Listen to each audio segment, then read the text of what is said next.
Bonjour, c'est Émilie de Café Cosette.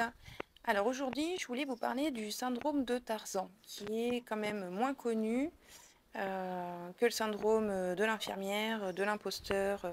Mais avant tout, je vous remercie de vous abonner à ma chaîne et de mettre un petit pouce pour me montrer votre soutien. Alors, le syndrome de Tarzan, c'est quoi?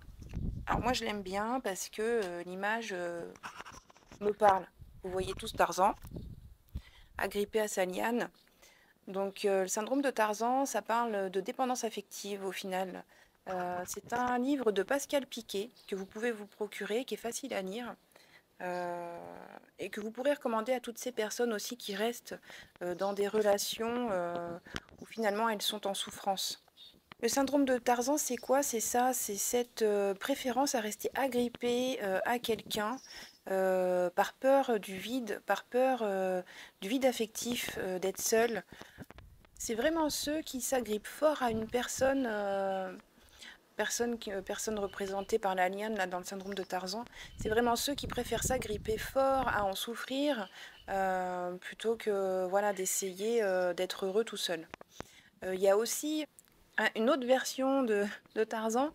Il y a ceux qui préfèrent passer de liane en liane plutôt que pareil de marcher seul. Donc là, c'est ceux qui vont de relation en relation. Pas forcément qui leur conviennent en plus, hein, mais vraiment qui n'ont pas, qui préfèrent être mal accompagnés plutôt qu'être seuls. C'est des personnes qui inconsciemment ont comme croyance que aimer, c'est forcément souffrir un peu. Que aimer, c'est faire des concessions, c'est faire des efforts, des sacrifices. Mais en fait, c'est faux. Aimer, c'est être heureux. Alors attention, je dis pas qu'il faut devenir un dictateur de l'amour, c'est pas ça. Mais il faut un équilibre si vous voulez. Si les concessions et les sacrifices viennent que d'un côté, ça veut dire que vous mettez l'autre personne en supériorité par rapport à vous. Là, ça sent la relation toxique. Donc il est normal d'avoir besoin d'affection, comme tous les êtres humains. On n'est pas fait pour vivre seul toute notre vie. Mais la question à se poser là, c'est pourquoi préférez-vous tout et n'importe quoi plutôt que la solitude? Qu'est-ce qui se cache derrière ça? C'est assez problématique quand ce besoin d'affection est aussi puissant finalement qu'une drogue. C'est-à-dire que quand vous ne l'avez pas, vous ressentez un vide immense en vous et vous cherchez à tout prix à combler ce besoin. Là, c'est vraiment un signe de dépendance affective sur lequel il serait intéressant de travailler. D'ailleurs, cette dépendance affective, elle peut être catastrophique, hein, quand on voit parfois des crimes passionnels, ce genre de choses, dites-vous bien qu'il y a vraiment quelqu'un qui n'a pas voulu lâcher sa liane derrière. Je me souviens, j'étais gamine, je devais avoir 10-12 ans. Un dimanche soir, on a les gendarmes qui étaient venus à la maison pour nous poser quelques questions parce qu'effectivement, le matin, il y avait eu un coup de fusil. C'était un dimanche, donc bon, en campagne, on ne fait pas trop attention au coup de fusil le dimanche. Sauf qu'effectivement, c'était pas en période de chasse et en fait, c'est notre voisin qui avait abattu sa femme du coup parce qu'elle venait de lui annoncer qu'elle voulait le quitter.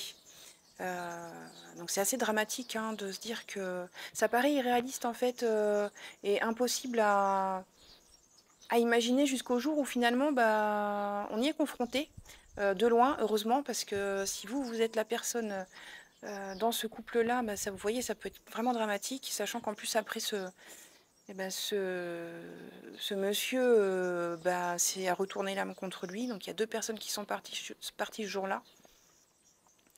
Donc c'est quand même dramatique. Donc voilà, la dépendance affective, c'est quelque chose qui est bien réel hein, et qui peut vraiment bousiller des vies. Peut-être pas forcément d'en arriver jusque-là à chaque fois, mais quand vous restez toute votre vie dans une situation inconfortable, est-ce qu'on peut vraiment dire que vous êtes dans le bien-être? Je ne suis pas sûre.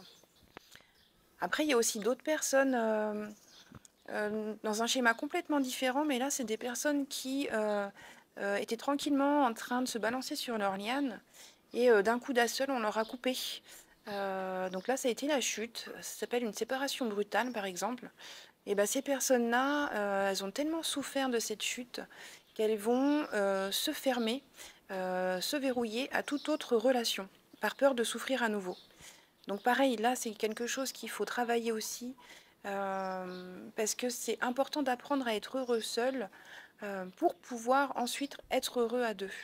Donc voilà, c'est aussi dans ces moments-là qu'on peut avoir besoin de faire appel à un coach en développement personnel, pour permettre de mettre en place les bonnes actions pour retrouver cette confiance et cet amour de soi.